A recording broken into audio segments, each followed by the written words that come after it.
হে গরিবের দলেরা আমার মতো যারা যারা আসো এই শীতকালে, যাদের অনেক বাইরের রেস্টুরেন্টে কিছু খাইতে ইচ্ছা করে কিন্তু পার্সে টাকা থাকে না, অলওয়েজ গরিব, তাদের জন্য কিন্তু বেসিক্যালি এই রেসিপিটা আমি শেয়ার করতে যাচ্ছি। তো চলো ভিডিও শুরু করি। আসসালামু আলাইকুম everyone, it's Nosa from Nosa's creation page.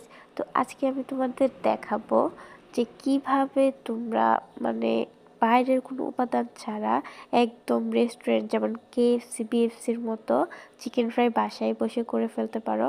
আমি এ টু জেড একদম ডিটেলসে বলে দিব, প্লাস দেখিয়ে দিব।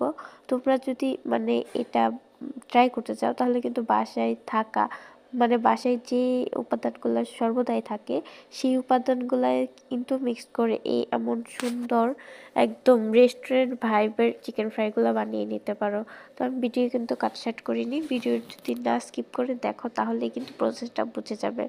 তো এই যে প্রথমে আমি দেখিয়ে নিচ্ছি, আমার আম্মু যখন মুরগি কাট করছিল তখন আমি অনেক হাতে পায়ে রিকোয়েস্ট করে ধরে বলছিলাম আমার জন্য কয়েকটা রানের পিস আর কিছু ওই চেস্টের মাংস রেখে দিও, কারণ আমি এগুলা দিয়ে পরে একটা কিছু রান্না মেক করবো। তো আম্মু আমার কথা অনুযায়ী রেখে দিয়েছিল।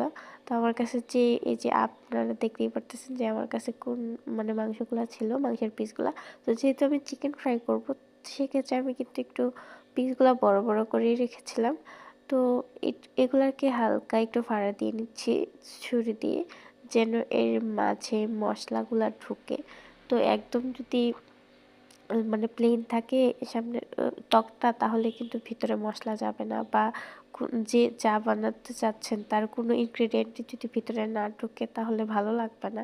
তো আমি আমার সাধ্য মতো যেভাবে পারছি একটু ফারাক বা কাটা দিয়ে দিচ্ছি যেন মশলাগুলো ঢুকে। তো এই যে দেখেন অলরেডি আমার ধোয়া ডান। আমি একটু সবগুলো আবার ধুয়ে লবণ দিয়ে মাখিয়ে ধুয়ে তুলে নিয়ে আসছি। এতে কি হয়, মাংসটা অনেক নরম হয় আর এটার ভিতরে মশলাটা খুব দ্রুত যেতে পারে। তো এখানে আমি নিয়ে নিচ্ছি হলুদ, আপনারা পরিমাণ অনুযায়ী দেবেন, এখানে আমি কোনো পরিমাণ মেনশন করব না, কারণ আমি যে যতটুকু নিচ্ছি মাংস আপনি হয়তো নাও নিতে পারেন, সেক্ষেত্রে কিন্তু আপনি আপনার পরিমাণ অনুযায়ী নেবেন। তাহলে আমি একটু ঝাল পছন্দ বেশি করি, তো সেই ক্ষেত্রে কিন্তু আমি ঝালটা অনেকটা বেশি দিছি।